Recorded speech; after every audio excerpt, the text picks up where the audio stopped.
want to start the Finance and Rules Committee meeting. Doing things a little bit different today. I would like to make a motion to, unless there are changes, to approve the minutes from the June 18th, 2024 committee meeting. Can I get a second? Vinnie? All in favor, say aye. Minutes are approved. And now I would like to move to enter into executive session on a matters leading to the appointment of a particular person. I make that as a motion. Second. Herb? And all in favor? We move to executive session.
Okay, we are back at regular session.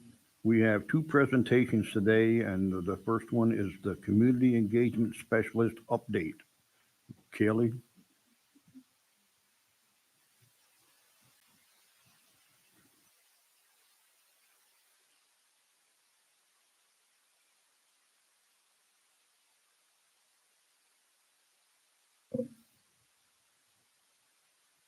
The right button.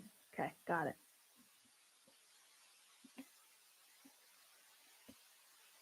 Okay. Well, thank you all for the opportunity to present on what I've been doing so far and what some of my goals are for this role.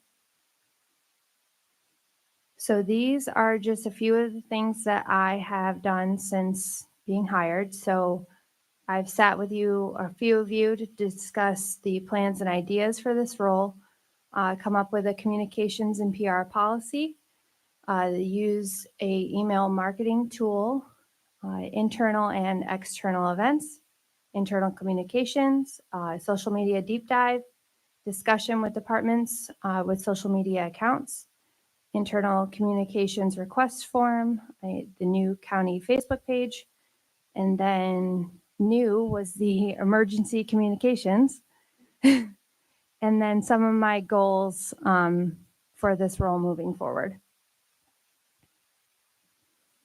So when I first came in, I had asked to meet with a few of you to discuss some different options and ideas or things that you wanted to see. These were some of the things that you came up with. So better communication with towns and villages, knowledge of upcoming events and talking points, monthly updates of funding opportunities, a connection between the county and the county residents, and then a better social media presence. And on the right, thank you to Tom Calamus, who provided me with this template. So this is something that he uses for his Krogan board meetings or the board meetings that he attends. And he does a breakdown for each committee and then just has talking points. And I think this is something that we could benefit from using. So as we get updates in the different committees, putting a few bullet points for you to take to your different town and village meetings, I think this would be a great tool to use.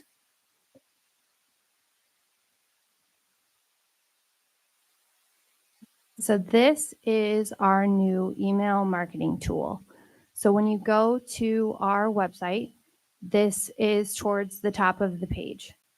I know a lot of people in our area don't use social media, but a lot of them will have an email address, and that's all that's required to get an update. So how we can use this is we can send out a monthly blast, or if we have a road closing or something that needs to get out to people quickly, we could use this to send it out to them. So Ryan, we're actually going to sign you up to show how simple it is.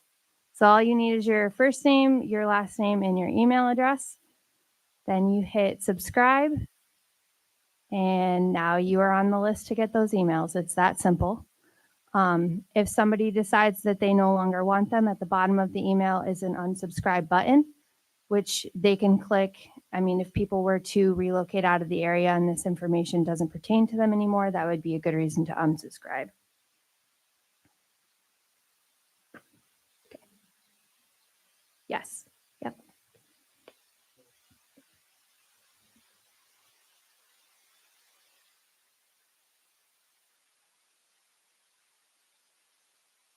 Yeah, I could get you all signed up, and I believe you can just forward that email on.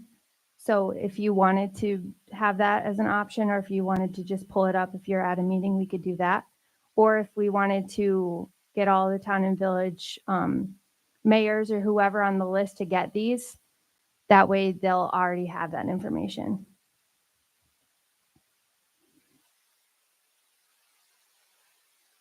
Okay, so for events, these are just a few pictures from some of the events I've helped with so far.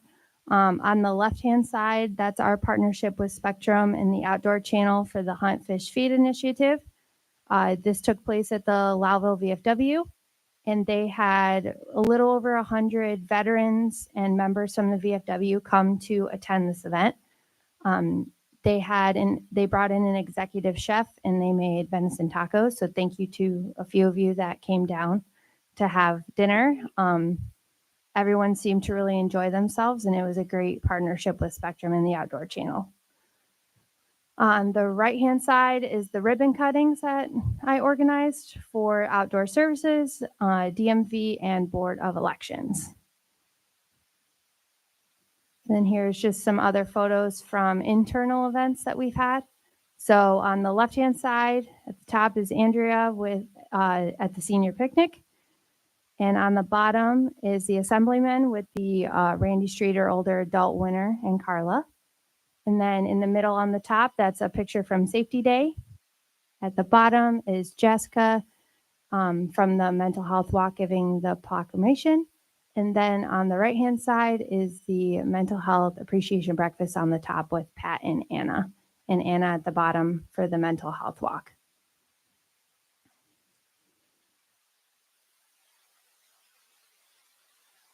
And some of these photos will be used in our internal newsletter. Some people did not want their photo to be shared outside of the agency, so we will just keep them internally and use them for those the photos at the end of our newsletter that is internal.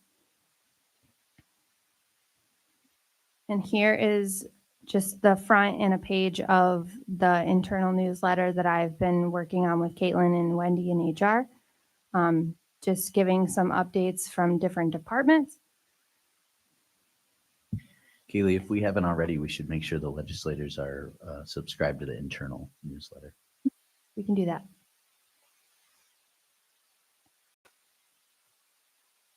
Okay, so in front of you, I've given you all a copy of the communications and PR policy that I have drafted. It's currently under review right now, so if you want to take a look and if you have any questions, feel free to let me know. I attended 2 sessions with NISAC to learn about the importance of establishing a policy like this, as well as going over First Amendment rights with having social media accounts. So what comments can be taken down, if you can turn comments off on certain pictures and things like that, just kind of going over what you have a right to take down and what you don't. And I had found policies from other counties and organizations and drafted one that was a good fit for us. And I spoke with people in other counties that have a similar role to mine to see what worked well with their policy and what didn't to come up with this draft. Some things that are highlighted in the policy include branding and logos, media inquiries, social media, press releases, compliance, and emergency communications, which again, I was not anticipating to have to use as quickly as we did.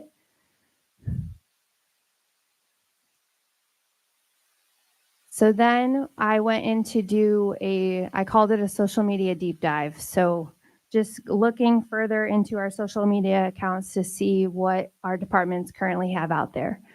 So as of right now, we have 14 active Facebook pages. So we have Public Health, Workplace, Sheriff's Department, Public Transportation, Planning and Community Development, ATV Trail System, Highway Department, Office for the Aging, DSS, Board of Elections, the County Clerk Jake Mosier's page, and then we have 3 private Facebook groups.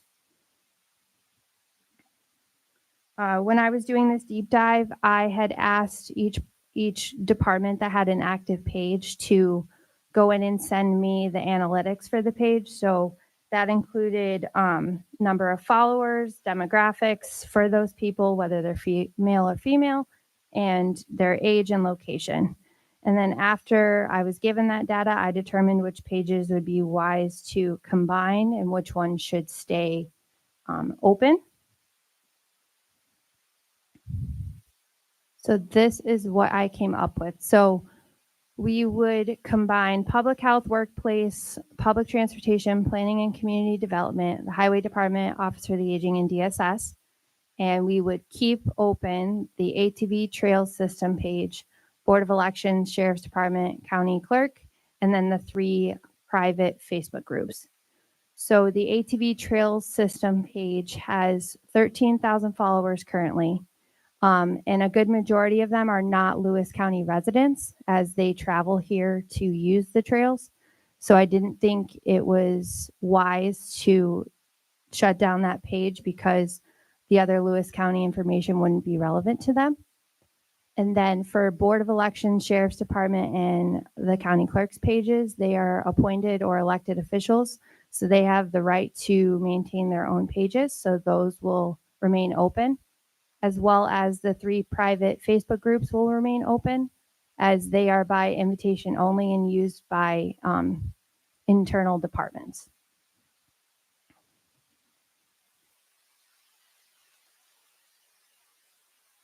So after I had done this deep dive and came up with a plan, I gave a presentation to the departments that had these active pages to discuss the new plan and answer any questions, maybe ease their minds about the change and show why the residents in our community would benefit from having the one Facebook page.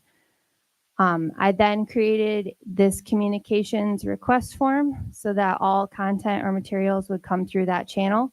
I'd ask the same things from everybody. It would be their name, department, email, what type of content they were looking for, whether it was a press release, Facebook post, Instagram post, or a flyer or anything that they needed created.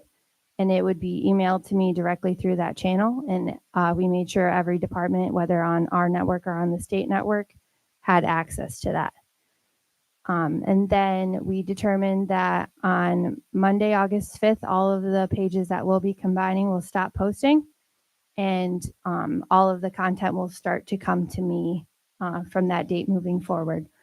Each page will have an image that is pinned at the top of their page saying that this is no longer an active page, and to please follow the new Lewis County page to drive everybody to the one consistent page.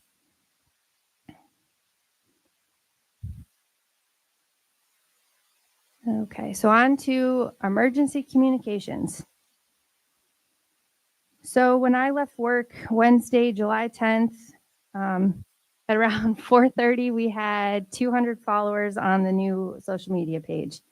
That page was active as of Monday the 8th. Yeah, great timing.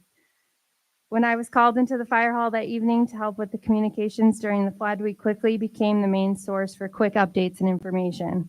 The photo on the left is the first post that we had about the flood, just telling people to stay tuned, that we'd be giving more information.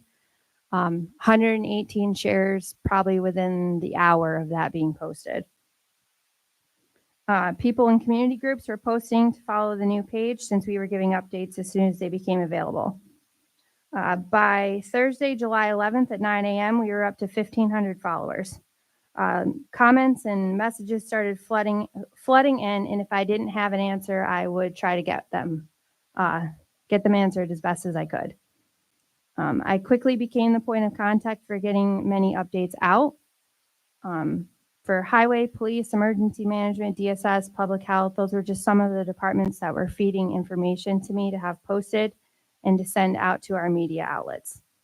Public health had sent a flyer about flood safety and awareness to be posted.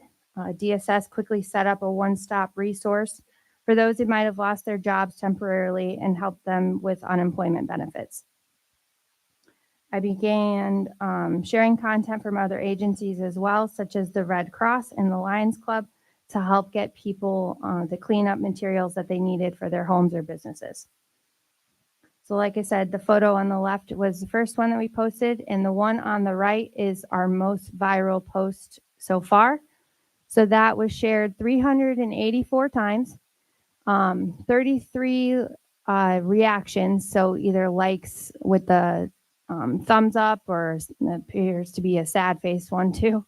And it was viewed, 32,083 people saw this post. And as of yesterday, our page now has 2,196 followers. And as we got going with the flood, realizing that not everyone in our community uses social media, I came up with a pop-up banner on the front of, or on our main page, that would have a link to all of the resources that we were posting on Facebook. Just kind of a one-stop shop for different department tools or things that could be utilized, So we had the damage assessment tool put up here.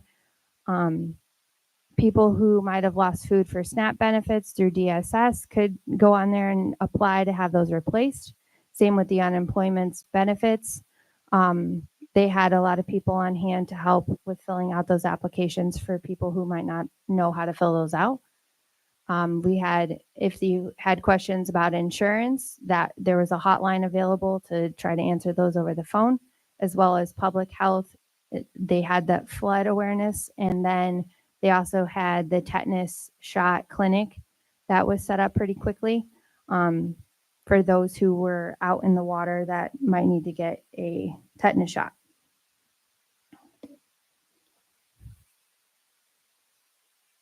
So on the left, that's the damage assessment flyer that we had created. It had the QR code right on there in the link, and we also had a business card version of this created to hand out to people. And I know the fair was great timing for this, so we posted this flyer all around the fairgrounds and each of our tables. So Jen and Bob had a bunch of the business cards available, as well as the sheriff, the union. We made sure that all of our departments who had a setup at the fair had access to those cards to hand them out to try to get people to use that tool. And on the right is a press release I did just explaining the importance of the tool, and I sent that out to all our media outlets. Okay, so now on to some goals. So I want to continue to help with internal and external communications, such as utilizing that email marketing tool to inform residents of information as it becomes available, increase communications between villages, towns, and the county, inform you all about community events, committee information talking points, and funding opportunities to report to towns and villages using that template that Tom had sent me. Create consistent and on-brand materials to be used externally and internally, build relationships with county partners and media outlets, continue to grow our social media presence, help departments with communications in general, and then use our website to create one place for people to find all Lewis County events. Like right now, if you are trying to find a list of events, I know Linking Lewis has quite a bit of them posted online, but you still have to search through 15 to 20 different Facebook groups trying to find all the up-to-date community events and things that are going on. So I'd love to see us using that portion of our website a little bit more. And I know for informing you all, Cassandra and I have worked on that monthly calendar to be added to your packets. So I've gone in and added any community events, and she's gone in and added the towns and village meetings or other meetings that you should know about. So we're kind of working together to make sure that's up to date. Any questions? I have one. That disaster reporting site that never went active till Monday, the 15th. Mm-hmm. That was not created by the state until Monday. They had, no, it was created before then. So they had sent us the link as soon as it had to have been Thursday is when that link became active. So that's when we started to get the flyer and everything together so that we could use the fair to our advantage for distributing. Right, but it didn't appear on the website till Monday. Correct. No, it was shared. It was shared on Facebook, but then once we added that resource page on the website, that's when it got posted to the website. Any other questions for Kaylee? If not, thank you very much, Kaylee. It's a good presentation. Thank you.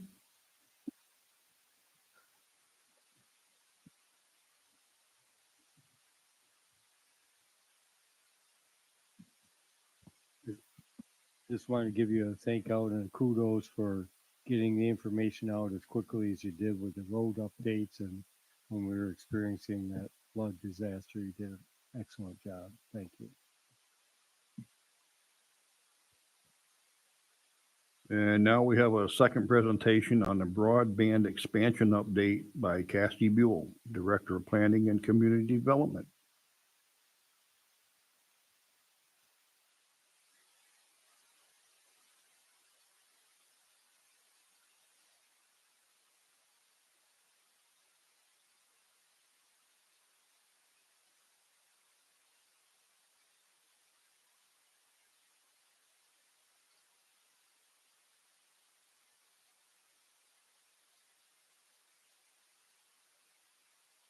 So we presented this proposed New York State DEC Smart Growth Grant opportunity that was available to Lewis County for projects within the Adirondack mountain range, so within the blue line within Lewis County. Back in December, the board had made a motion to give us the chance to proceed with that grant application. The grant application gave us the ability to apply for up to $3,000 in transformative funding towards projects in the blue line. We were awarded, but we were only awarded a portion of that $300,000. They wanted to support this project and were willing to give us $125,000 towards this expansion of broadband. So after we received the grant award, we went to work trying to pivot to make sure that we could adjust and use the money realistically and build out to the locations within the Adirondack Park that we knew were unserved and underserved, and to fully utilize that $125,000 that we were awarded through DEC. So we got to work on that and started collaborating with DANK. And well, first off, Frontier, because the original project was a partnership with Frontier Communications, trying to accelerate an RDOF, which is just one of the federally funded projects that they have throughout Lewis County. Unfortunately, the funding of $125,000 was not going to cover a majority of the project costs. So we were looking at other ways to utilize $125,000. And through the partnership that we have with DANK, we knew that they could extend into a project area that I will show you in a few minutes. But that other than that, they've reached their capacity of what would make sense for them to extend into in the Adirondack Park. So then we reached out to Spectrum, who we've partnered with in the past for broadband build outs with fiber and coax. And we worked with them to put together a project in Lewis County within the Adirondack Park boundaries that we could utilize $125,000 for. So that said, the Spectrum fiber build out that they are proposing to move forward with this funding, all those red dots would be the areas or the passings that we could essentially hook up. They're both residential and commercial in some instances. You can see that there are a few stragglers out of the Adirondack boundary, but that's okay because our match will cover those. So those are the proposed areas. And I can tell you, I have received calls from lots of these residents who right now show as served by Frontier Communications, but there's something to do with commercial and they can't be hooked up as residential. It's interesting. So they've expressed a lot of frustration and need for broadband in those areas. And then we were contacted earlier this year, late last year, by seasonal residences in the town of Diana on Elijah Lake Road. Herb, I'm not sure if you're familiar with this location. Okay, good. And the residences in this area. It's a private drive, but there's a lot of, if I zoom in here, there's a lot of seasonal residences, as you can see there, that we're really hoping for any possible way to get some funding to get broadband out there. So this is actually a portion of the project that we're working with DANK on. If this project is approved by the board to extend fiber out there, it's about 1.2 miles out to Elijah Lake Road from the public right away. And there's about 10 passings out there, but this is actually the portion of the project that DEC thought was really cut and dry and really great for this pot of funding to service. The proposed budget I wanted to kind of show you comparables from the last spectrum build that the legislators had invested in 2022. The service locations for this project are 57. The total project costs are around $236,000. The grant funds that we were awarded are $125,000.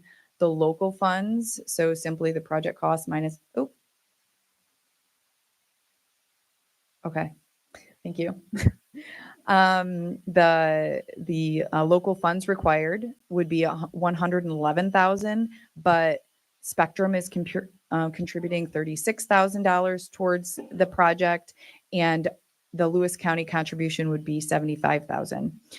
Overall, the cost per passing would be $4,143. That compared to the 2022 Spectrum build-out investment was lower. But then when you take out the grant funds that are attributed to this, really the overall cost per passing for Lewis County is just $1,300, which both Dave Wolf and I agreed was really great way to utilize the funds, take down the local match requirement for Lewis County, and to get those addresses served. And again, most of them are unserved, but there are some who are underserved, so they have access to HughesNet. Some of them would get RDOF funding 6 years from now, but this is a really great way to put the funds that we've secured for this particular area to work for Lewis County. So just action needed. Sorry, Scott. Yeah, thanks, Scott. Just a resolution to accept and appropriate the New York State DEC Smart Growth Funds for this broadband expansion project, and that is all in your packets today. But we've met with the Broadband Ad Hoc Committee. This is the same presentation I gave to them. I thought it would be really great to make sure that all of you knew and were aware of the details. Any questions? No? Okay. Anybody have any questions? If not, thank you very much, Cassie.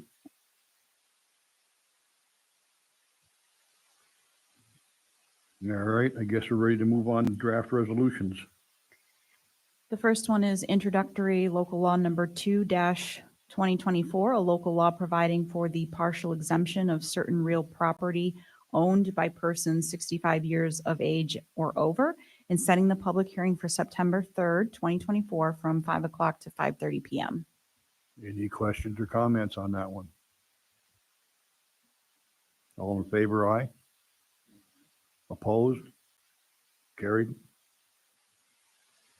Number 2 is authorizing an agreement with SimQuest for an additional 5-year lease of 27 multifunction printing machines at a cost not to exceed $140,000, including a 1-year subscription to print management software at an annual renewal rate of $2,496 and per page printing of 0.0035 cents for black and white and 0.035 for color. Any questions or comments? All in favor, aye. Opposed? Carried. Number 3 is authorizing the transfer of the approximate 0.44 acres of vacant land located immediately behind the property and one-family residence of David Hodge and Michelle Smith located at 7456 Emmy Lane to said named owners in consideration of the payment of $2,000 and subject to the written consent and waiver of reversionary rights of the Lewis County Agricultural Society as required under the deed restrictions. Everybody has a up-to-date map that was handed out during the meeting or beginning of the meeting. Any questions or comments on that?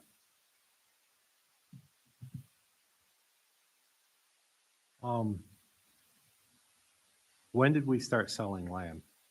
I mean, the county's gonna transfer this, why?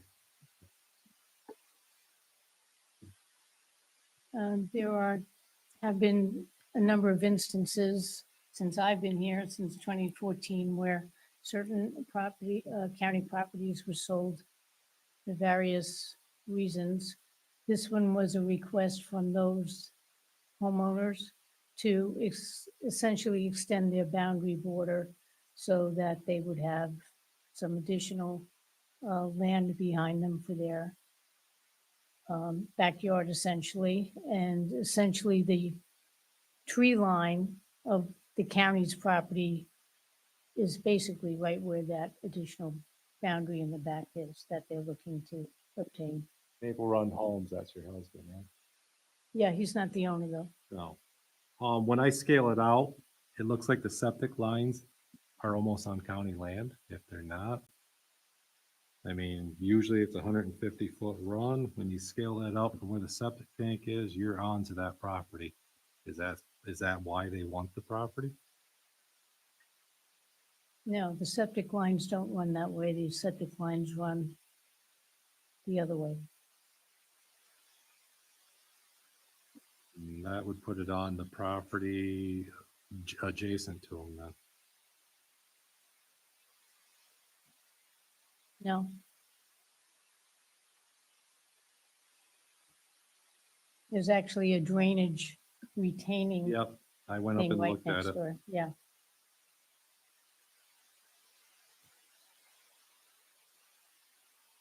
And who set the price?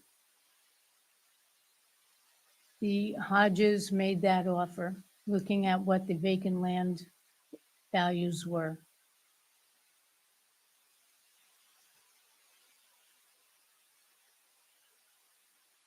Any other questions? All in favor, aye. Opposed? Barry opposed? Carried.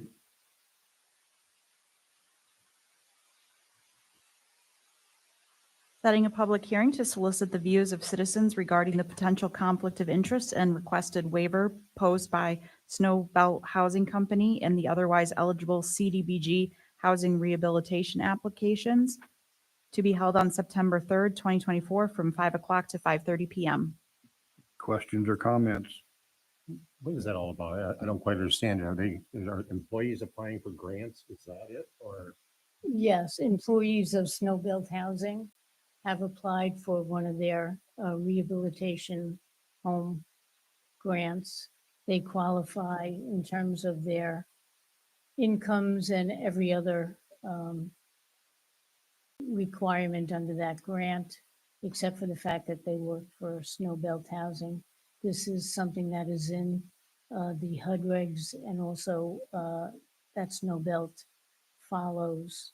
We have had a couple of those in the past, but because the HUD funding comes through the county, it's the county that has to essentially hold the hearing and review the circumstances. so these are private residences. These are not rentals or anything like that. Oh, no, yeah, no, they're private homes. Any other questions? All in favor, aye. Opposed? Carried. Authorizing applications to be submitted to the New York State Energy Research and Development Authority for up to $3 million in clean mobility program funding, and to the New York State DOT Innovative Transit Mobility Pilot Grant Program for up to $3 million in order to launch a countywide microtransit program with Via Transportation. If awarded funding by NYSERDA and/or New York State DOT under these grant programs, the board authorizes an agreement with Via Transportation at an estimated cost of $740,000 per year for up to a 5-year pilot period. Any questions or comments? At the end of the 5-year period, is that grant going to be available again? Or is this something that the county is going to have to fund?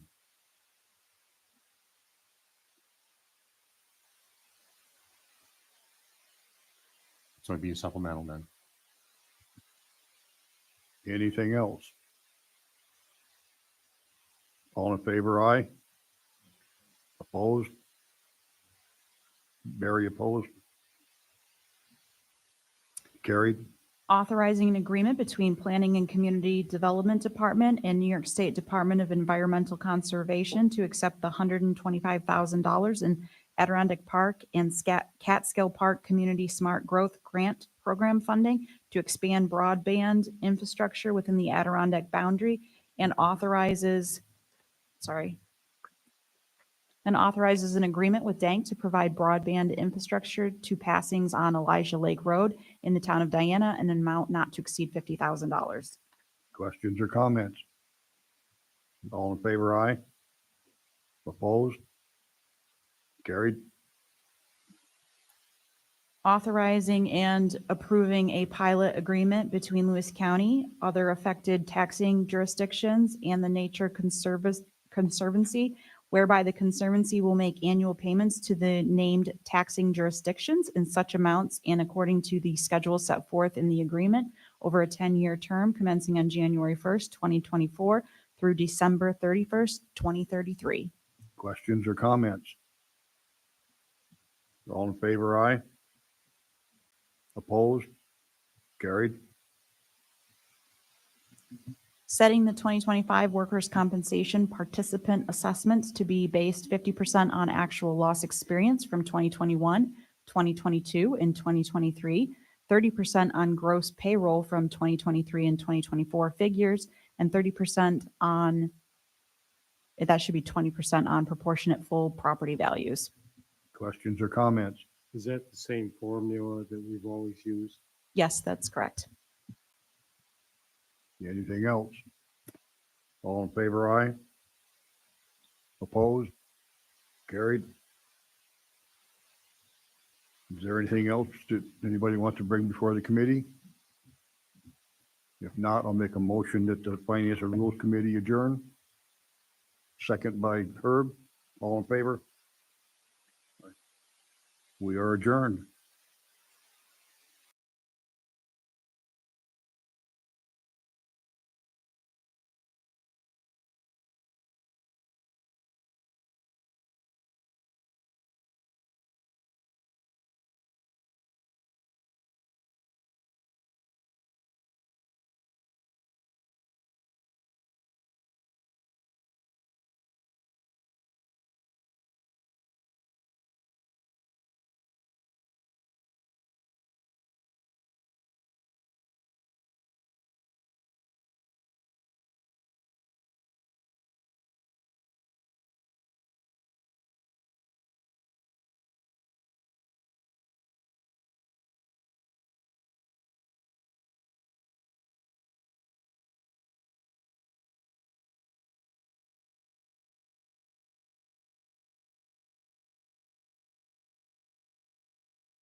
The 24 committee minutes. Do I have a second? Thank you. And at this time, we have a presentation.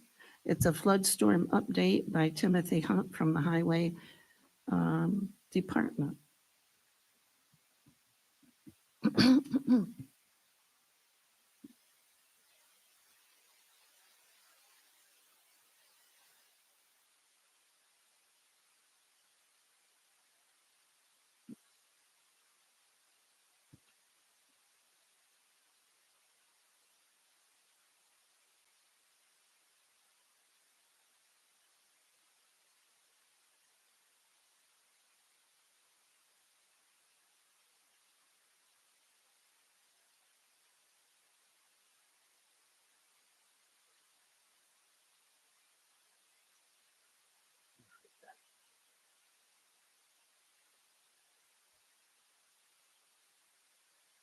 All right, we've had a lot going on, and I apologize. I've just been working on this today, so I just kind of got this pulled together a little bit so that we can give you some ideas of what's happening.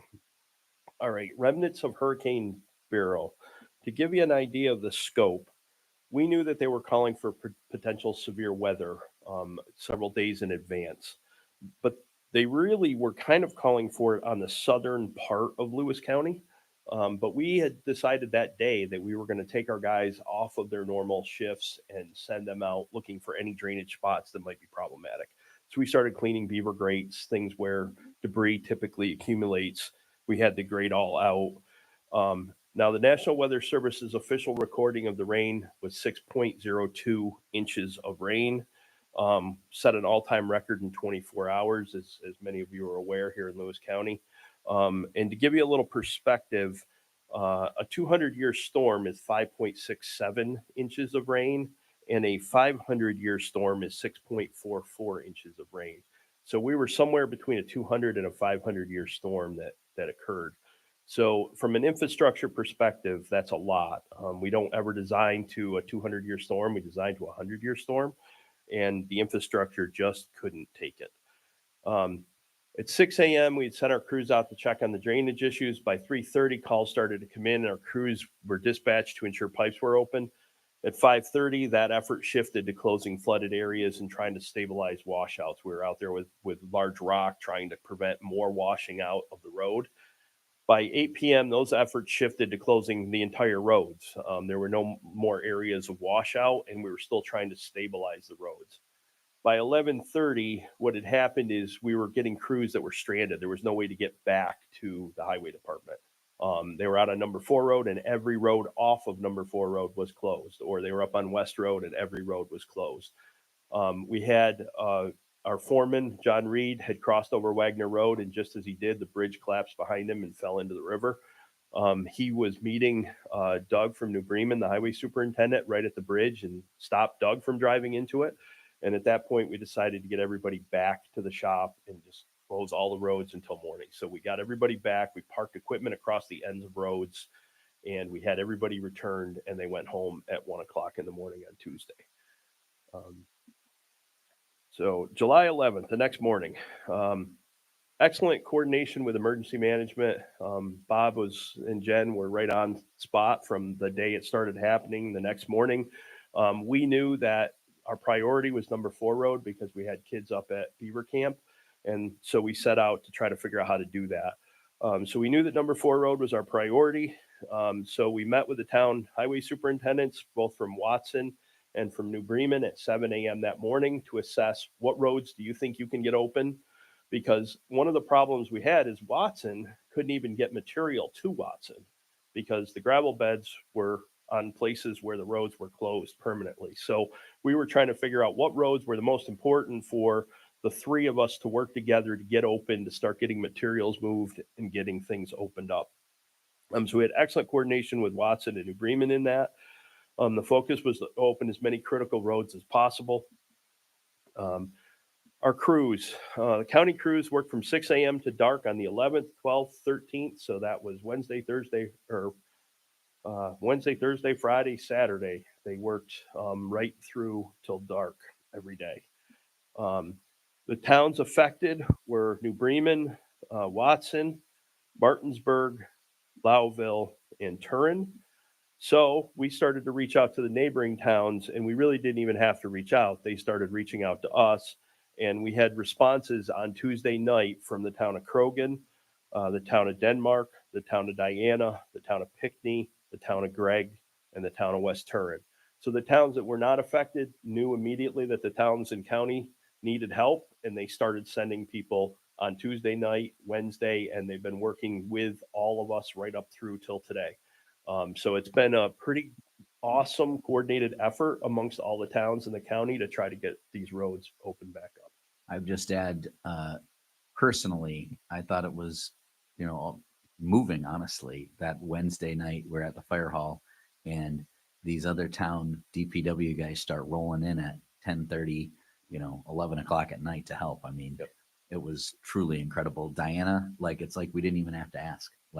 Those guys jumped right in it. And you know what they said, Herb? They said, well, you guys everybody came up to us when we had the snow, incredible, really incredible. It's what makes Lewis County so special is nobody asked questions. Nobody asked who was paying what. They just jumped in and started doing what they needed to do. Honestly, Kip called me and said, do you need anything? I said, yeah, get down to the firehouse. He did. And fortunately he did because he knew all the back roads around. And there was one route that you could get through from 812 over to number 4 road, only one road, but you had to know the back roads of New Bremen. And so everybody pitched in, and it was pretty amazing. I need to say some thank yous, not only to the towns that helped, but some other individuals that helped. North Country Contractors reached out right away. They showed up with pumps to try to help us pump down an area on number 4 road. Dank sent the pumps. North Country Contractors works with them a lot. So Dank volunteered pumps. VS Verkler's Joe Verkler had a long stick excavator and he loaded it up and brought it right over to the number 4 road and tried to help us get a pipe cleared out. Miller's on a couple levels, number 4 road was washed out just before Miller's Meat Market. And we didn't have enough people. We had all 27 people trying to block roads and close roads, but people were still getting onto roads and getting into washouts. And we had a couple cars actually get washed away. And Miller's actually took their own time and sat for 6 hours on each side of a washout right there by their place, just stopping people and preventing them from driving into that washout. And they also the next day prepared lunch for all of our guys that were out there working, and the same for Family Ice Cream. So they brought ice cream down to the folks, and just a lot of people in the community just showing up with bottled water to give it to the guys. So a really big thank you to everyone in the community who's pitched in. 15th and 16th, the Department of Homeland Security showed up. Now, this process gets a little weird because what happens is you end up working really, really hard, really fast to try to open up roads. Then all of a sudden you got to put on the brakes and slow down because if you do something wrong, and we have all sorts of agencies looking at what we're doing now. We have the DEC, you got to make sure that what you put in permanently meets their guidelines. And if you don't do that, then you don't get paid if FEMA kicks in. And we got to figure out if FEMA kicks in. And if they don't kick in, then we can do things differently. So there's a lot of moving parts. So the first step was the Department of Homeland Security. They showed up the 15th and 16th. They sent about 20 people, damage assessment teams, and they went around Lewis County to try to figure out what the level of damage was. Roads and bridges, in their estimate, is $27 million of damage to the roads and bridges in Lewis County. The school, they are estimating between $12 and $20 million worth of damage. They need to get more precise on that. This does not include any damage that was done to the hospital, which that estimate, I believe, is around $2 million. And the village had obviously a street washout, and they have damage to their storm drains. And this isn't even, Vinny, I saw an email you sent. The personal loss that people have had in the community is immense. So this is just public infrastructure right here. So it was a pretty significant event. What that does is it does meet New York State's threshold for a declared disaster. The New York State has to have $35 million as in total to be eligible. Lewis County's threshold was $135,000. We clearly exceeded that, and we actually made almost the entire state threshold. There is also damage in Essex in St. Lawrence County, and they think the total damage between the 3 counties was about $55 million. So that's where that's at. We've met all of the thresholds. And then today, the Department of Homeland Security had a meeting at 11 o'clock. So I don't know how that went, but it was a virtual meeting with FEMA to go over their numbers and verify everything. And they're very confident that FEMA will be stepping in and starting to help rebuild. So that is where that is. Now, when I say that FEMA will step in and help rebuild, we've been through many of these, and I just want to warn people that FEMA takes 3 to 5 years to pay any money out. And that's a significant issue for the town of New Bremen, the town of Watson, even Lewis County, because we have to expend monies now to get these roads open. That's going to take 3 to 5 years. And New Bremen has an enormous, about $15 million just in New Bremen alone. So, what is long-term? Most culverts that were damaged and replaced as temporary work to open the roads will have to be permitted and resized. So any culvert pipe that was washed out, we just threw a culvert pipe back in there, backfilled it, got the road open. that's not acceptable. So we have to now go to the DEC, get a permit. If that pipe was the wrong size, we got to take it back out, put it in the right size. FEMA will pay for that. The they have not given us a deadline. What I did get an email from the DEC saying that to open up a road or to secure life and property, we have permission to go ahead and do anything we need to do. We have 24 hours to let them know what we did, which we have not fulfilled because 24 hours, we were still in the thick of it. It's been 2 weeks, but I have been in constant contact with them. And then they've said that we just need to make sure whatever permanent fix meets their requirements, but they have not given us a timeline on when that happens. So it would be my goal to work with the DEC to say these permanent fixes will happen when we start to see FEMA money coming back, because we can't do them without that money. So that's kind of the balancing act that starts to play out. And this is a long process, and it's very frustrating.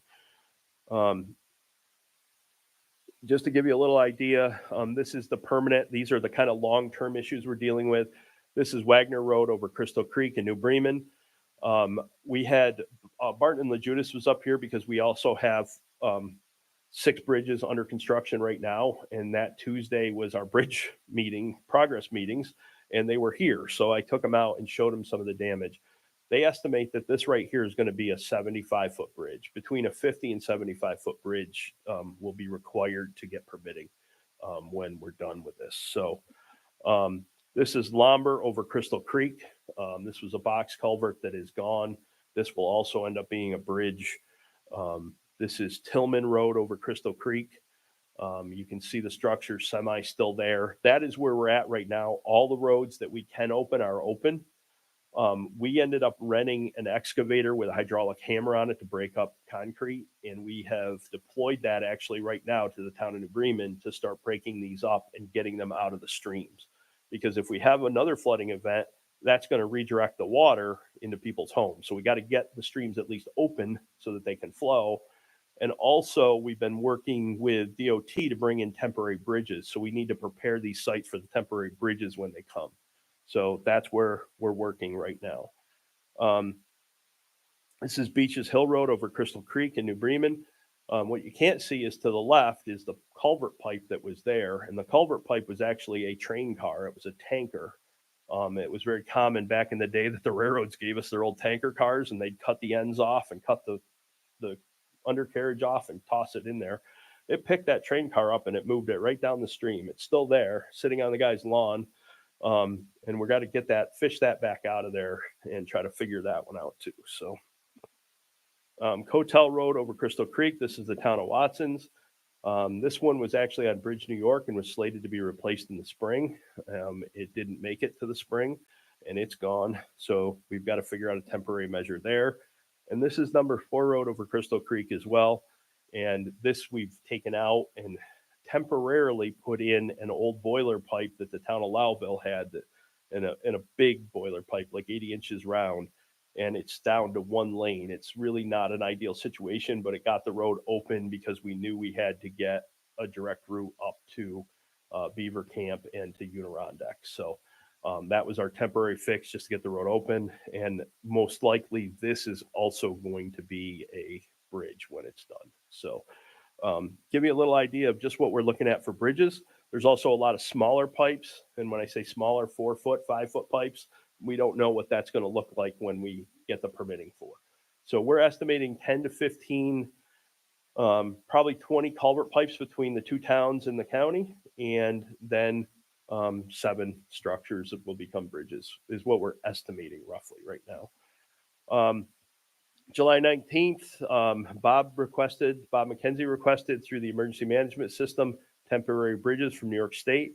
The state DOT structures team came out and looked at all the crossings. And tomorrow at 1 o'clock, I've invited the 2 towns in with me to have a meeting with DOT to discuss our options. They've given us 3 options. And those options are going to require us to do some things like install the actual temporary bridges, which isn't a problem. They're going to require us to do the engineering just to certify that they're safe. some minor things like that. What I need to find out, and that's what we'll be talking about on, is cost and how long we can have these, right? So these temporary structures, it may be there for 3 years as a temporary structure until FEMA starts to pay, because there's no way the town of New Bremen can go out and replace all of these structures right now. So we're kind of walking through it as slowly and as meticulously as we can to try to find the best path forward for everybody in the county. So that's what I have at the moment. Are there any questions? Governor Hochul was going to request a national declaration for New York State. Does that free up different funding to help the individual homeowners and businesses, or is it still going to stay with the infrastructure? So what she's requested currently is that it's a national disaster and that FEMA will come kick in. They suspect that will happen, and that will be for public infrastructure. It's a different declaration for individual assistance for individuals. To my knowledge, that has not been asked. And my understanding, it is very rarely asked. We asked the Department of Homeland Security when they were here, and they said it's a completely different process, individual assistance, and they said it's very rarely awarded. It has to be fairly significant. Or you can tell that's about 75 homeowners here in the village of Lowville. The businesses that are knocked out may not come back. Right. I don't know what we can do. I mean, they need help. They do need help. One of the best things that happened, and this was totally free, was MDS. Mhm. Mennonite Disaster Services came in Yep. and they were looking to help people. Yeah. I know the Red Cross, Lions Club, everybody, Yes. but we got to have something to help these homeowners. Mhm. You know, hopefully we can come up with some kind of short-term solution or long-term to help them. Agree with So you. a couple things on that front, Vinny. First of all, we do anticipate that if we get enough people, and we really have had decent participation, but if we can get robust participation in the FEMA damage self-assessment tool, self-reporting tool, which is on our website, which Kaylee talked about earlier, if we can get enough people to do that, then more resources become available. We have already talked to Senator Schumer's office and Senator Gillibrand's office about having the SBA, the Small Business Association, coming to town. They will do low interest to zero interest loans for small businesses and for private property. So there will be some loan money available. We're also pushing the state through conversations with the governor's office and Empire State Development to open up a disaster fund like they had talked about. The governor had talked about it during her press event in Rome about opening up a state fund for folks that have, exactly what you're talking about.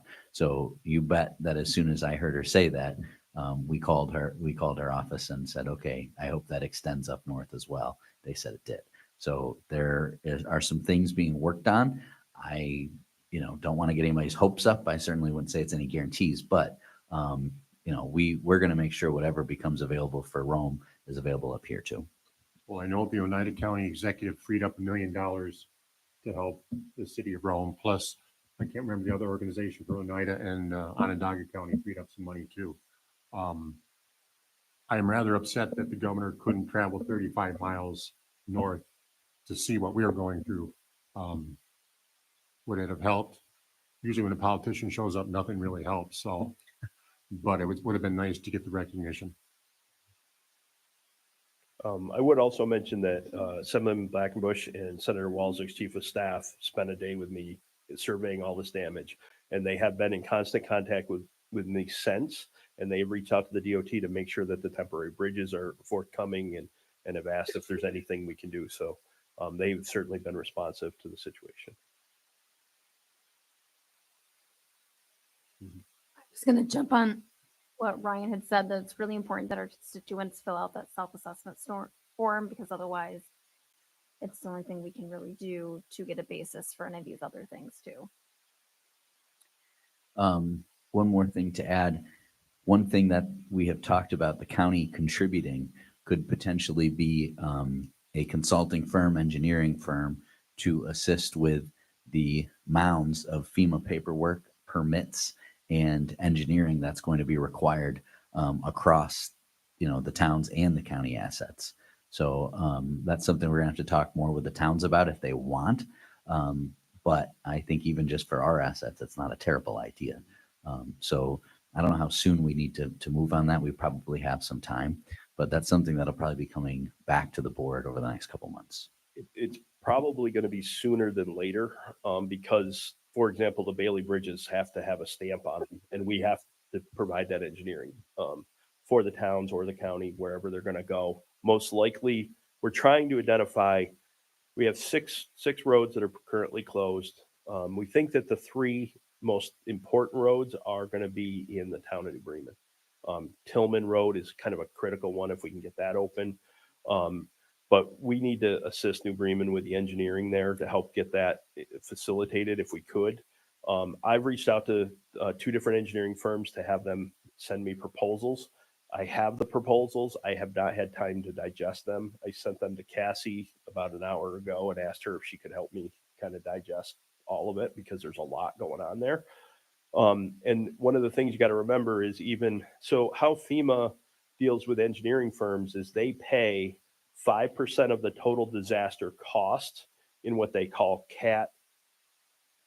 I'm not going to remember their acronym for it, but it's administrative cost. You're allowed to charge 5% for administrative costs. So if you have a $20 million disaster, they allow the engineering firms to charge up to 5% of that.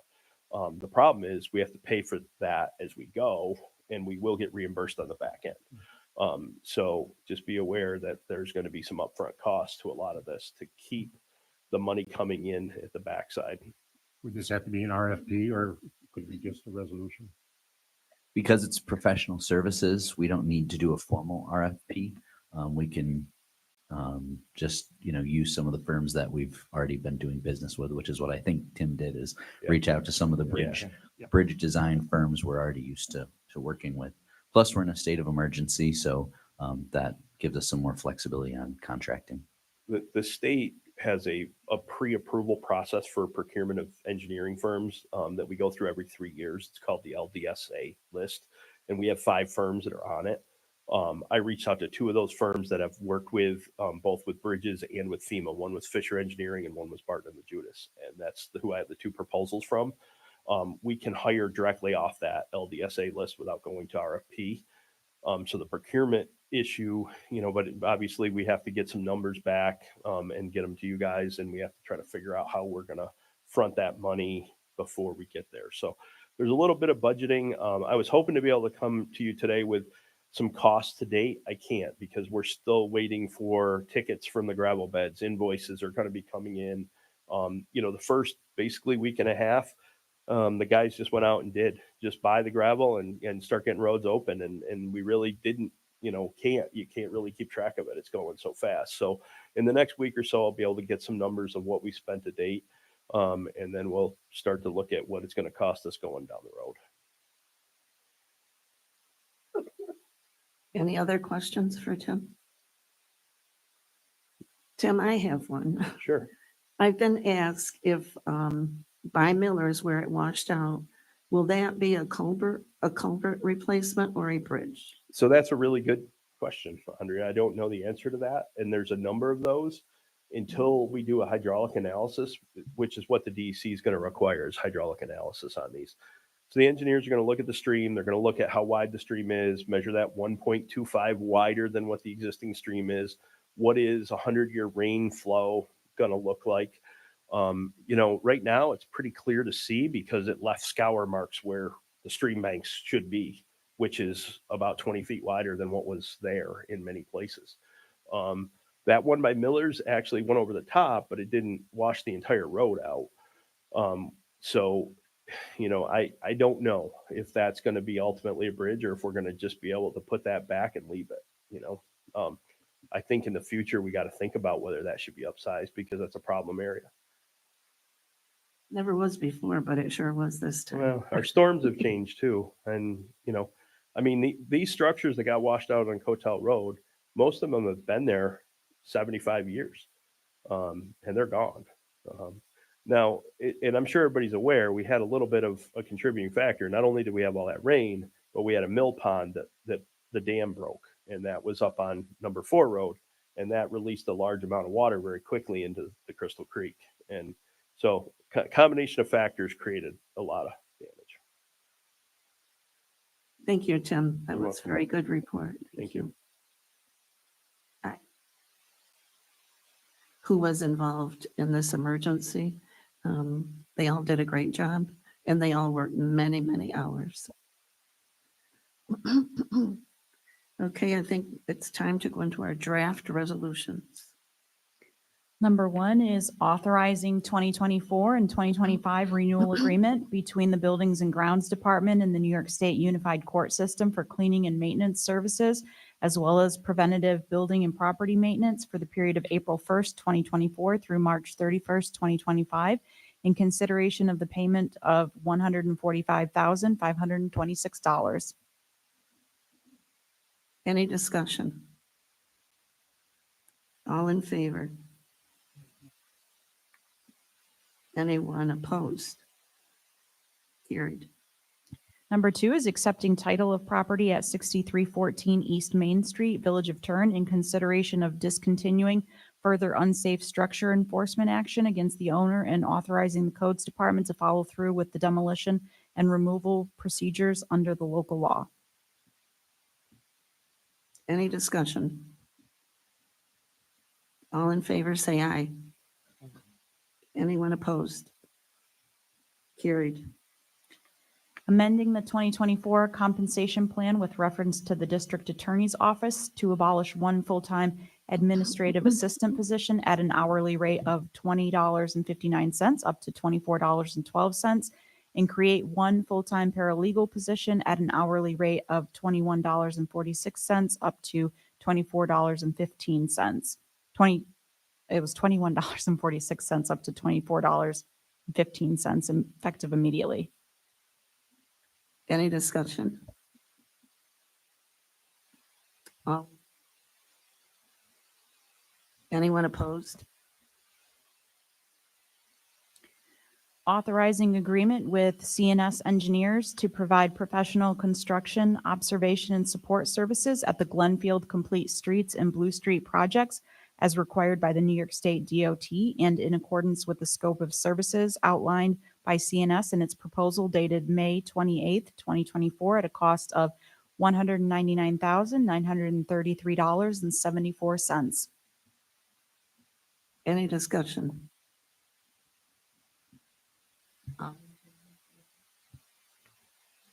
Anyone opposed? Carried. Authorizing intermunicipal 5-year agreements for control of snow and ice removal and treatment on certain county roads and parking facilities with such towns and villages at a first-year rate of $7,560 per mile with an automatic annual renewal increase of 4% and parking lot reimbursement at 6 cents per square foot. The total cost of such services in 2025 from all jurisdictions shall not exceed $1,381,918.86. Any discussion?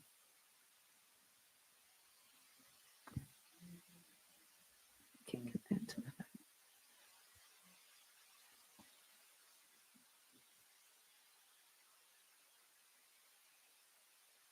Appointing Edward Bullis as a member of the Junkyard Review Board to fulfill the unexpired term of John Sajardo from August 7th, 2024 through December 31st, 2026.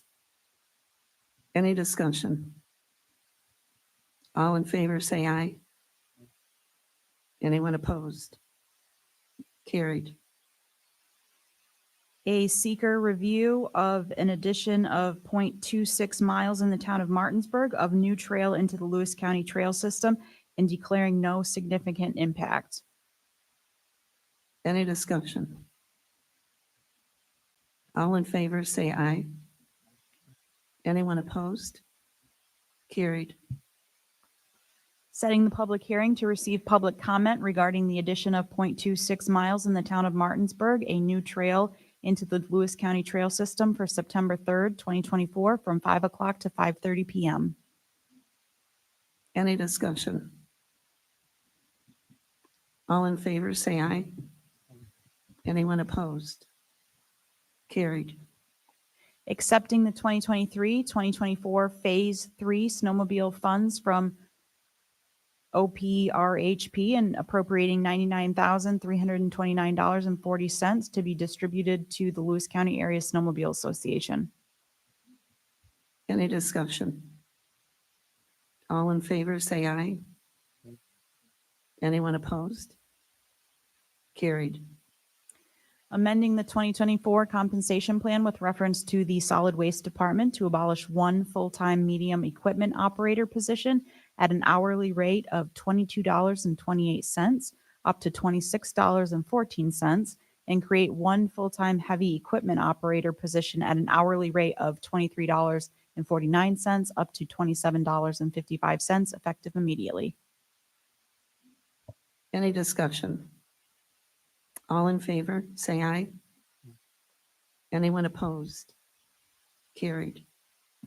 Authorizing amendment to the memorandum of understanding between Lewis County and Solid Waste Department by adding the remaining balance owed on the scale house for a repayment amount of $1,499,658.52, representing the outstanding balance with interest of 1.5% per annum, payable in annual payments through June 30th, 2041.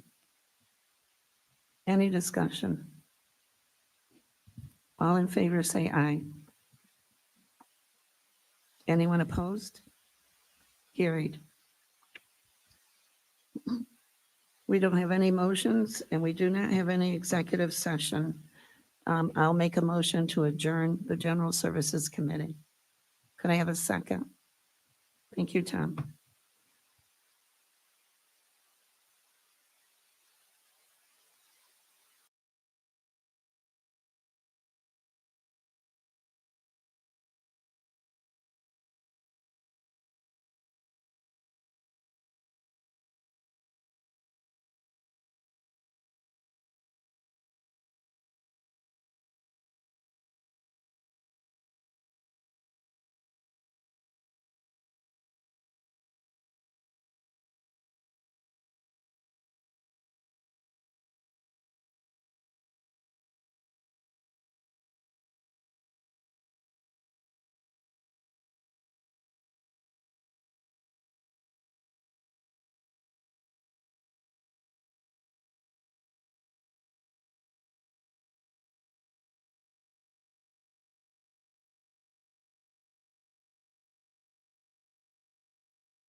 I call the committee meeting for the human services together.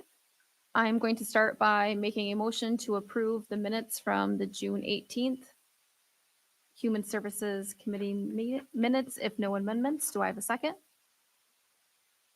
Barry? Any discussion? Okay, so we have two presentations today, and we're going to start with the probation firearms update. And we have Matthew Morrow, Direction of Probation here. Of course. I was gonna say I just checked to make sure everyone was here.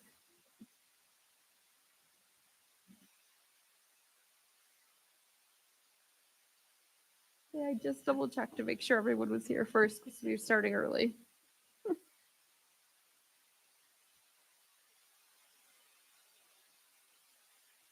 Say I called you as soon as you walked out.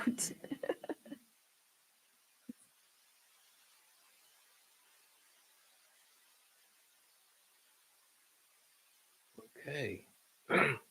So yeah, Ryan asked me to do a little firearms update. Last year, we came to you with a big ask to arm our probation department. And in I think it was in December, the resolution passed to adopt our firearm policy. So at the end of last year, we were able to purchase 5 Glock handguns for our 5 officers at a cost of $2,148. We bought a lot of ammo because we had a lot of money at the end of last year. We purchased gun safes for our office. All of those top 3 were out of last year's budget. This year we purchased the holsters, ear and eye protection for the range. So all in, it was a total of $5,829 to arm all 5 of us. Whoops, wrong direction. And then in June, we went to our initial firearms training with Jefferson County Probation. Those 2 days of classroom training, we learned about use of force authority under the 4th Amendment of the Constitution, Article 35 of the New York State Penal Law. Learned about a lot of case law governing reasonable use of force. There's a lot of instruction about firearm safety, fundamentals of shooting. We learned about cover and concealment.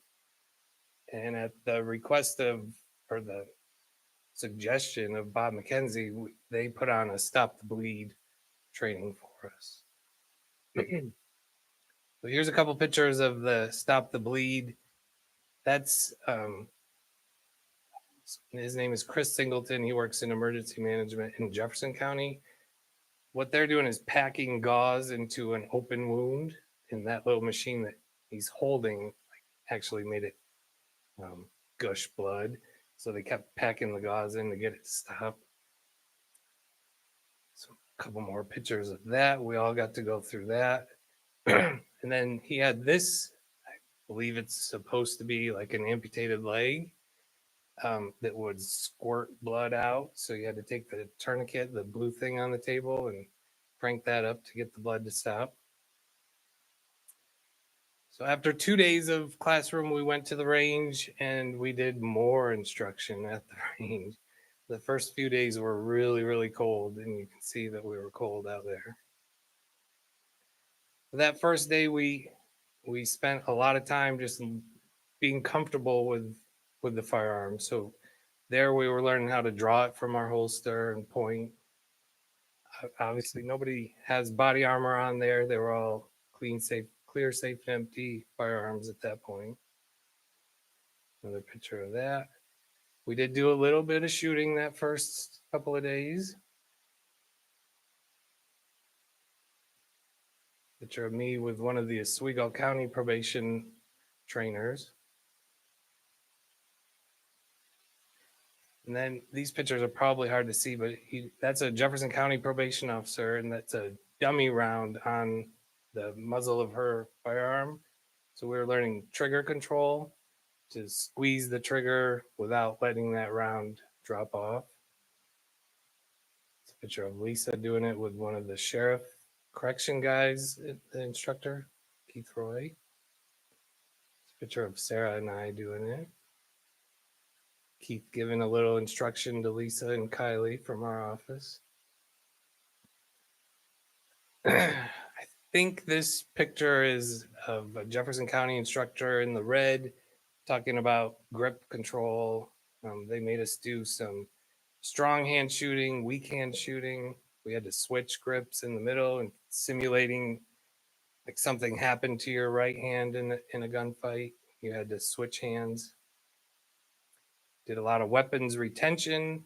The guy in the purple is one of the Jefferson County probation defensive tactics instructors. That's Marcus coming after my gun. You can see we had training guns in throughout this training. So there's not a lot of times where, you know, employees here would get to wrestle with their department head, but so Marcus gladly stepped up and volunteered for that one. It's actually videos where he had to throw me on the ground and stuff. There's a picture of Lisa and Kylie doing it and Sarah in the background with the red hat. And so this is us shooting at, that's Marcus on the left and me on the right shooting at the 25-yard line. I don't see any holes in the target. We can't from that distance. And that's actually really weird. You can't see them from that distance. So there's not a lot of feedback. I couldn't anyway. I could shoot and I couldn't see the holes.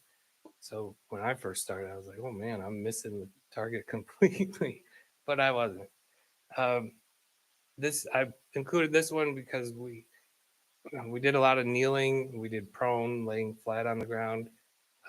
Marcus on the left was comfortable with that one knee down. I found for myself, I was more comfortable in that both knees on the ground and I kind of sat on my heels.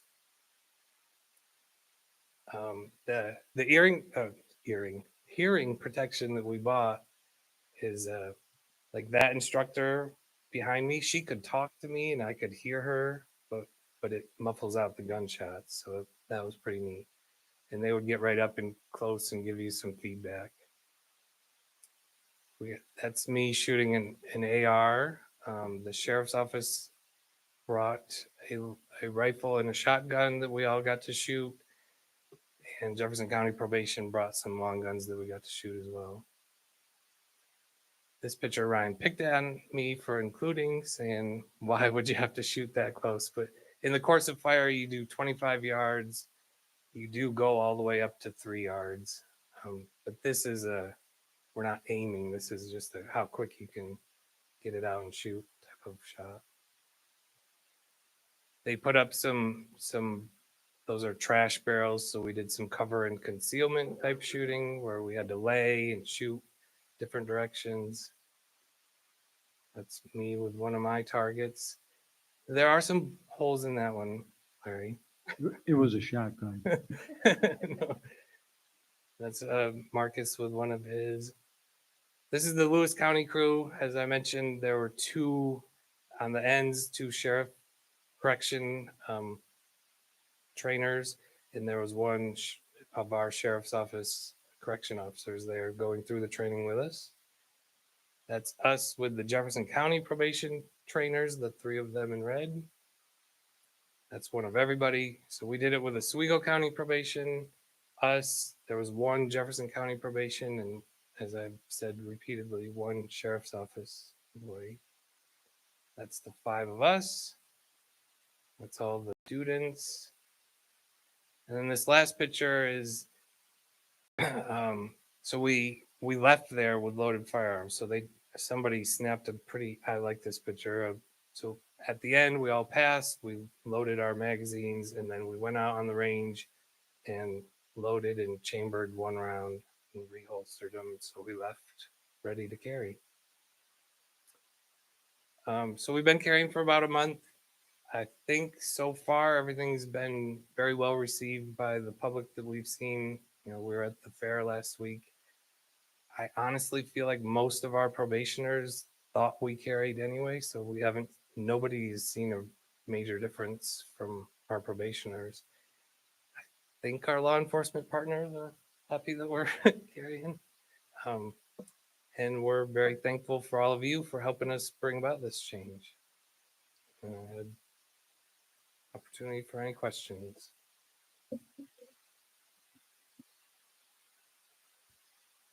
Thank you very much. So next we have a nutrition program update. We have Carla Hellinger, who is the director of the Office for the Aging. Thank you.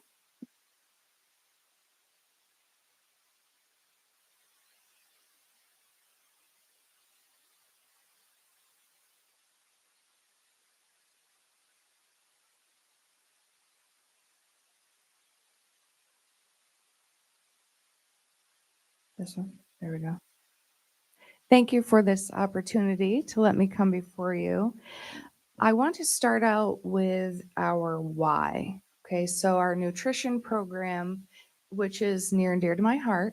And let's kind of start out with the why. So this is a statement from Greg Olson, Acting Director of New York State Office for the Aging.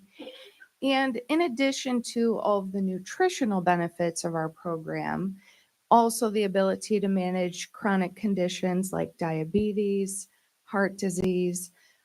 Also, we have going into the homes to check on all of our participants, get the eyes and ears on people, have an opportunity to literally go into their homes and give that feedback to staff. That's invaluable. We also have our programs to overcome social isolation and loneliness, and an opportunity to talk about other supports and services that our office can assist with. What we do. So in the green there on the left are home delivered meals. This is the most vital. This is where we are serving those that are most vulnerable. So the criteria, you must be 60 years of age, and you don't have the ability to prepare the meals for yourself. So that could be going to get the groceries, preparing them, and you don't really have reliable support to assist you. In addition to our home delivered meals, we have 5 congregate sites in Krogan, Copenhagen, Harrisville, Lowville, and Lyons Falls, and our new restaurant style voucher program that originated in February. We're going to talk quite a bit about that. We have our new program, the Respite Cafe. So we do offer 1 day a week, 4 hours of respite service, and we do provide our home delivered meal in conjunction with that. And then also the evening meals. So looking historically at our participation, as you can see, so this is congregate participation all the way back from 2015 to current. We have returned and surpassed pre-COVID levels. So we are definitely trending upward. Our home delivered meals, again, we are back very high. There's a slight dip this year, and we'll talk a little bit about why that is. This is why I'm coming before you today. We want to take a look at the cost of the program. And so as you can see, from 2022 to 2023, we had a market increase, and again this year. Home delivered meals, and again, we have increased, slight dip from last year. Our restaurant style program at the Milk Plant Tavern in West Leiden has been tremendously popular. So I'll give a little bit of historical perspective as well when we get into cost.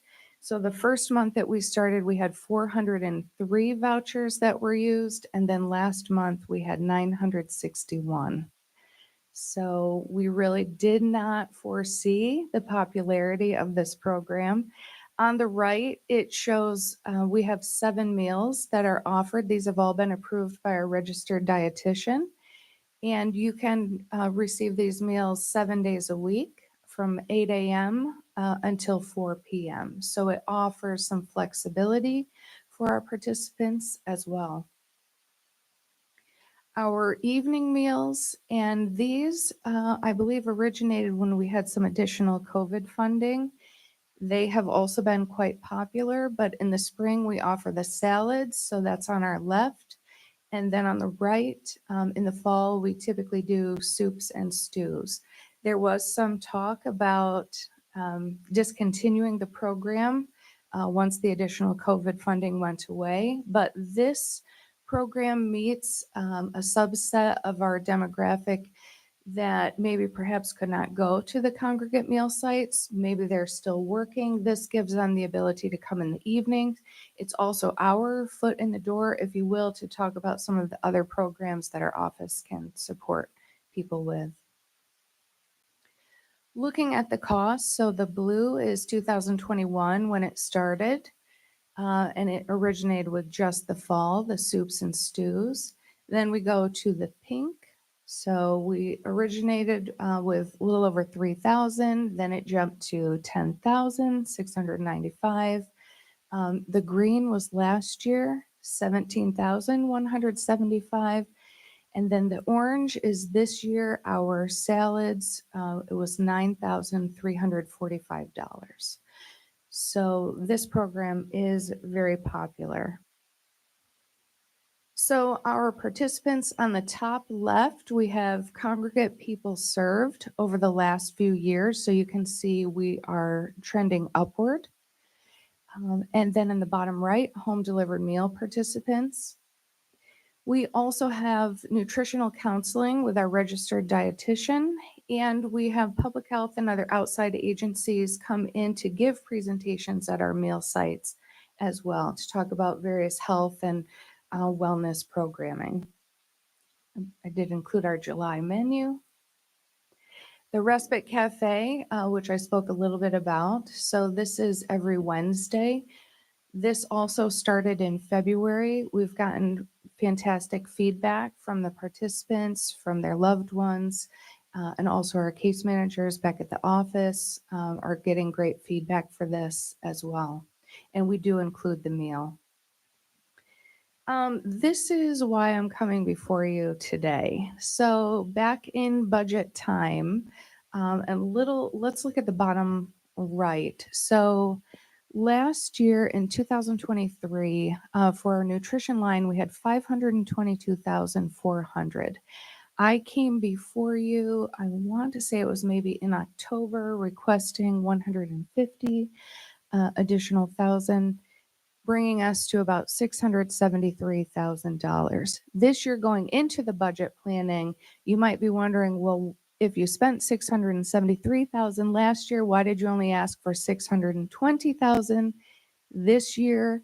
And I had some discussions with Ryan, and he really felt, let's not pre-charge the taxpayers, right? Let's see kind of where we are. If the upward trends continued, they did, and so here I am asking for some additional money.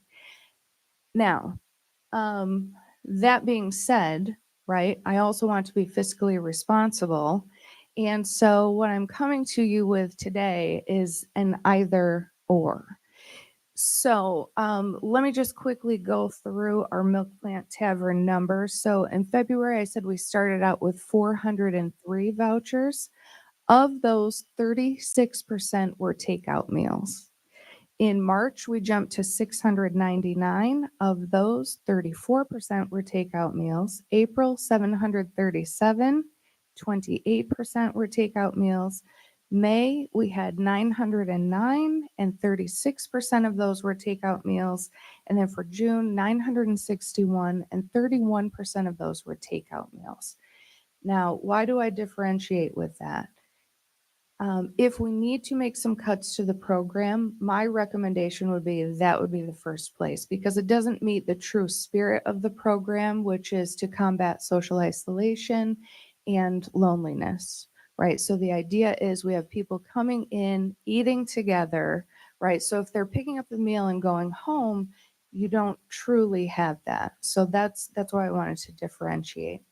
So, we asked for 620,000 for this year. My ask for you today would be an additional 75,000 so we can continue at the current pace that we are while making some adjustments. Okay, so as I said, obviously my first priority is to those that we serve, but I also need to be responsible with people's money.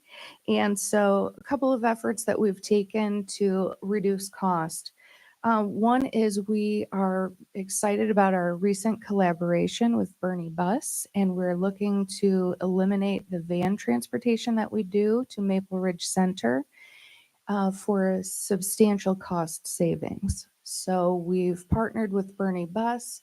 We are allowing participants to get picked up on the bus, delivered to Maple Ridge, and then picked back up. So we're very excited about that. We also have some procedures in place to maybe look at how our participants order the vouchers and making sure that people are really asking for the number that they're going to use.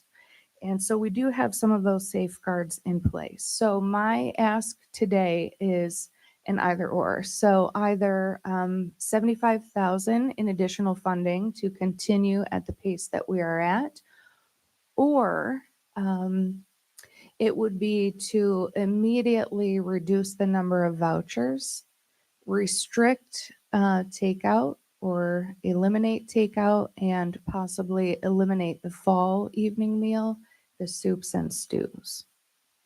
So I really am looking for some feedback. I've spoken with some of you, and some of you were at the presentation that I did before the board meeting a few months ago, and we talked about this could possibly be, I might be coming before you to ask for money. But again, given recent events, I also want to be responsible. So I want to thank you for allowing us to continue to meet the needs of those that we serve in Lewis County. And I would love some feedback. So I'll open it up to you. Carla, do you think if you eliminate the takeout, what if them people actually start coming in? So it looks like a savings if you discourage the takeout, but say it Right. encourages them to come back in. Right. So my first thought is, although that's not great for the budget, that's great for combating social isolation. So I would still take that as a win. But yes. Right now we offer 20 vouchers per person. So we're looking at possibly reducing it. There aren't a lot of counties that offer this program. So I was speaking with Madison County. They offer I believe it's 3 vouchers per month. So we were looking at maybe 4. That would be 1 per week. They also require participants to come into the office to pick those up. We looked at that as a potential hardship. That's why we're mailing the vouchers to participants. But we've looked at all kinds of options to maybe rein in the spending a bit.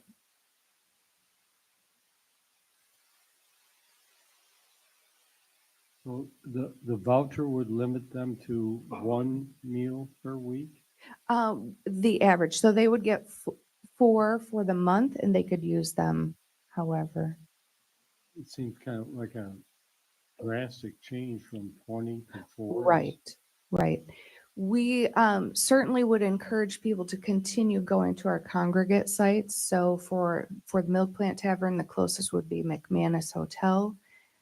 So we want to encourage people to use those. And if somebody is using this and they truly have a hardship, we do offer the home delivered meals as well.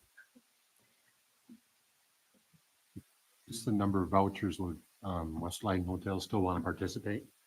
Their stream would dry up, right? Right. So they have been fantastic working with us.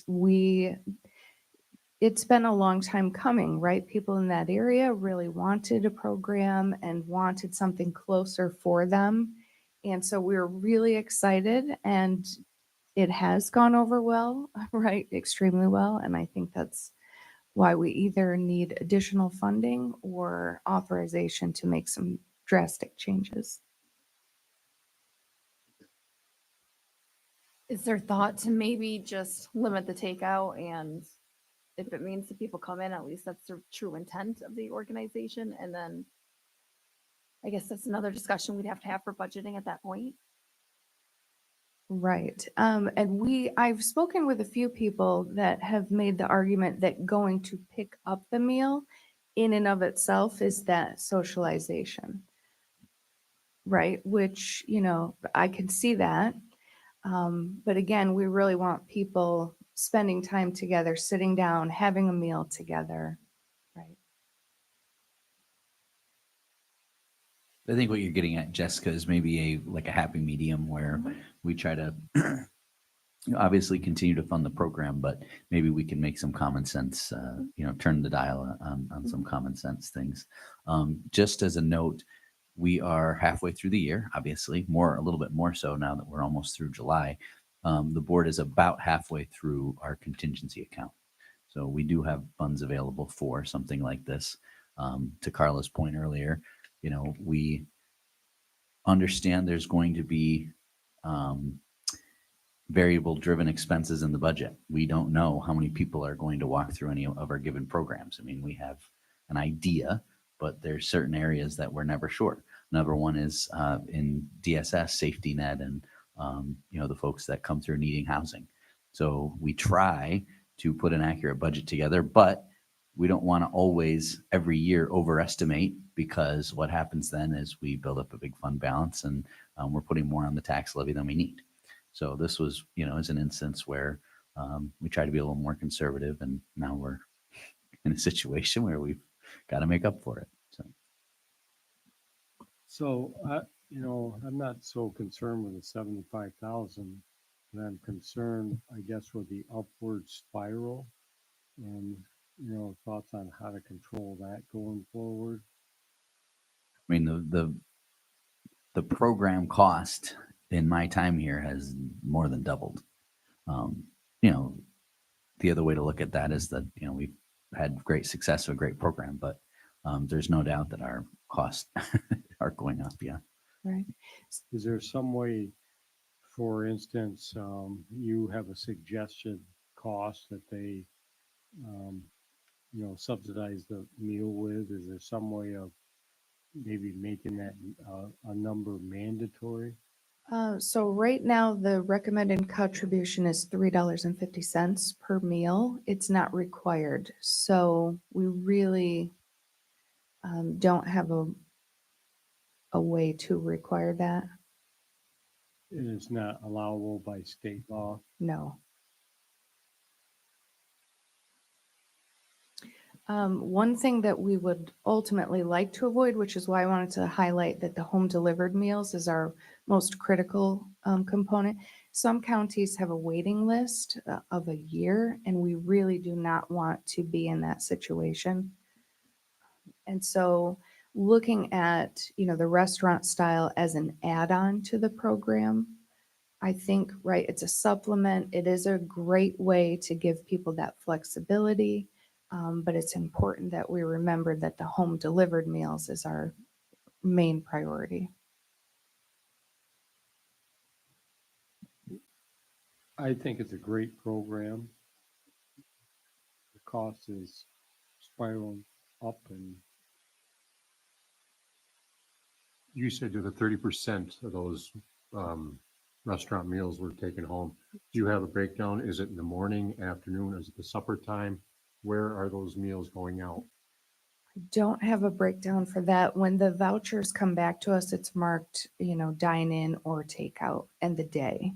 So we know the person, the day. Just thinking if it's at lunchtime, that would be a home Right. delivered meal anyways, if they're going to Correct. be doing that. So if you had a little bit more information on that, it might help make a decision. Right.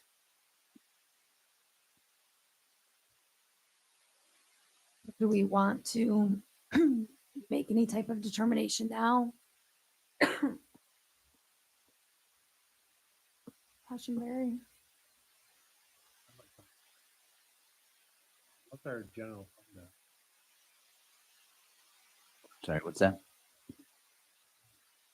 General fund balance, I would say 18 to 20 million at this point. Yeah, I can't give you an exact number off the top of my head. I think it's less than that. I'd say in the 15 to 17 million dollar range. I think Brian commented earlier, we still have funds available in this year's contingency lines. Without looking at that, I'd say we have about 150,000 remaining.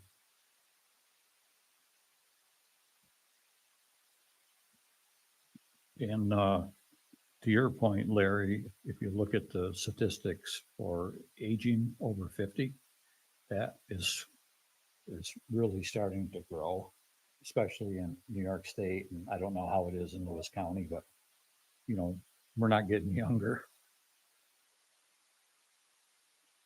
Also, groceries for senior citizens have become very, very pricey.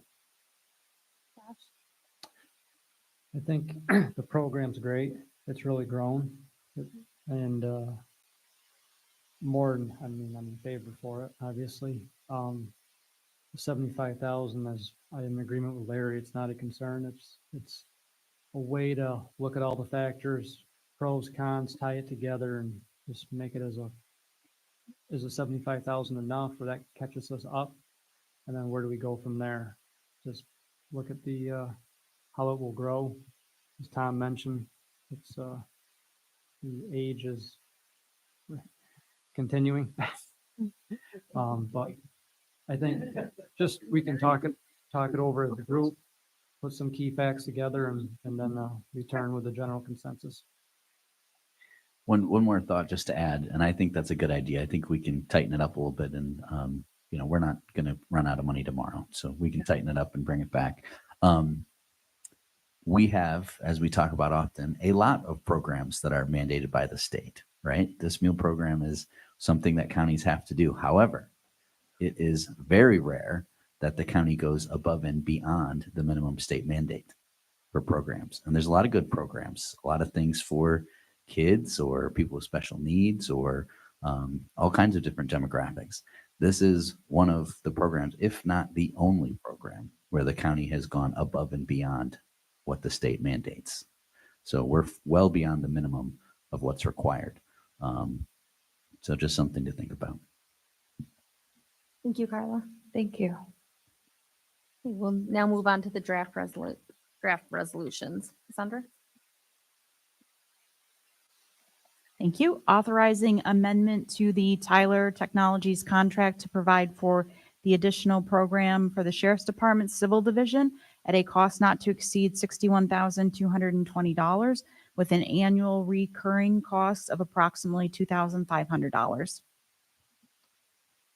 So do we have any questions or concerns? I will point out that we had talked about this a couple months ago and that this is to update the civil department because they had a system that was created by a local person and really couldn't be updated, couldn't be worked on by anyone else. So this is to bring them basically up to the modern world when it comes to the civil side of it. Are there any other questions or concerns?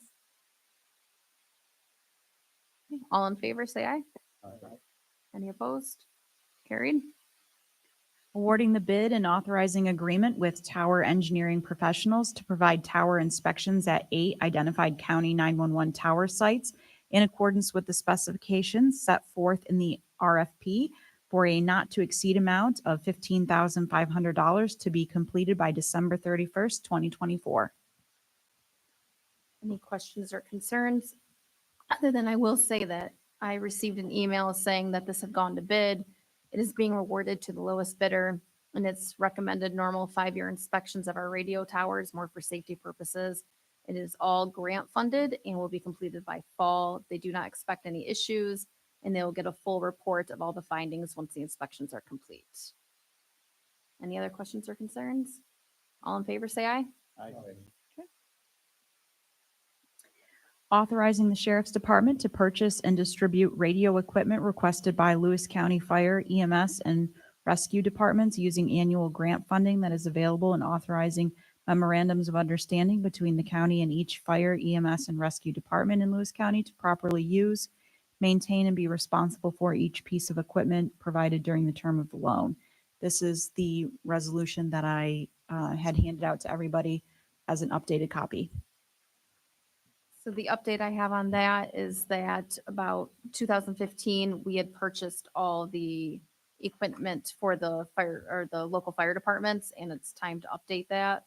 So the email I received said they had decided to set aside $100,000 for the purchase of necessary radio equipment for fire and EMS departments inside Lewis County. And in conjunction with the resolution you were provided, it says it will be offered annually and will be entirely dependent on the grants received by the county and the availability of the funds after the county expenses have been covered. It'll be tracked by 911 Operation Coordinator and Brian Hannell. And there, like Cassandra was mentioning, there'll be an MOU in place with all the fire departments and EMS departments that choose to participate. And the request will go to the sheriff, will be verified to make sure it meets the requirements and so on. Any other questions or concerns? So it's capped by the amount of grants that we receive that are applicable. I can answer that. This interoperable grant, they put in for every year. They are willing to set aside $100,000 of it, assuming that it gets awarded, and have the discretion to give out the fire equipment, the radio equipment to the fire departments or EMS departments that request it, and they'll monitor it. There's a warranty period. We will loan it to them during the warranty period because the county owns the warranty. And after that period of time, it will, the fire departments will keep that equipment. So every year, we've never been denied the funding from what Cheryl tells me on the grants. So she will, and that department will continue to put in those applications for those grants. So this could be a continuing fund. Will these radios have the police frequencies, They get set up the way the department, the sheriff's department thinks they should be. Well, that was one Yeah. of the issues with the flood crisis was that law enforcement couldn't talk to any of the emergency responders, right? Yeah. So I don't know, that's maybe something that we'll have to talk to the sheriff's department and to Cheryl about that, how they get, what channels they get access to, I think it Right. is. I'm not, We definitely hold the programming key for each of these pieces of equipment. It's not something we want to give out to each individual department. So that's something that we do in-house, but we'd have to ask, Sheriff's Department on policy. Other questions or concerns? All in favor, say aye. Any opposed? Authorizing a renewal contract between Social Services and NERCL to provide facility amenities and staffing services for a warming center for overnight stays by the homeless during the Code Blue season on or about October 14th, 2024 to April 13th, 2025 at a cost of $140,314 for the anticipated 6-month period, plus a per diem adjustment of $779 per day in the event that the warming center is required beyond the 6-month period. Any questions or concerns? Is there any, I want to say provision in case they don't need this warming center with that long a period of time? Do they get the full amount of money then, or is there a different formula for that? Jenny's probably better able to answer that. Just push that. Okay. Thank you. So in order for us to staff in our Code Blue plan, we have to staff continuously. If we open and close, we've been unable to find staff that would be able to be called in, excuse me, to be able to be available the nights. It's 6 months.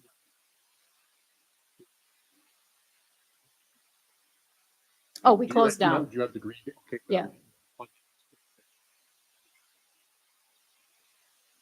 No, not necessarily. So we have the $779 a day. We've worked out with NERCL, who is the provider of this service for us, that if, say, it becomes, April 1st and we know the weather forecast is going to be warmer than the requirement, we will shut down early or we will open late, depending. So that's why it says on or about, is because we're trying to predict the weather in the future, and we're not good at that.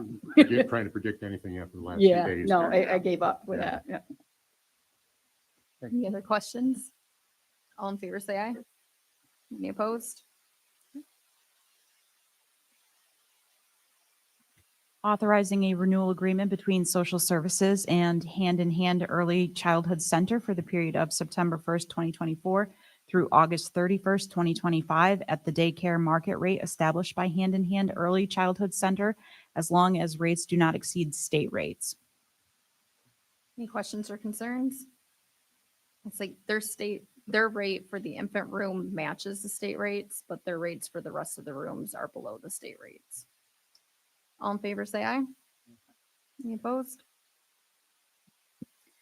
Appointing Mackenzie Freeman as the student representative of Laval Academy Central School to the Youth Bureau Advisory Board, effective and retroactive to July 1st, 2024, and shall terminate either on the date of the student's high school graduation or when the student ceases to be a full-time high school student.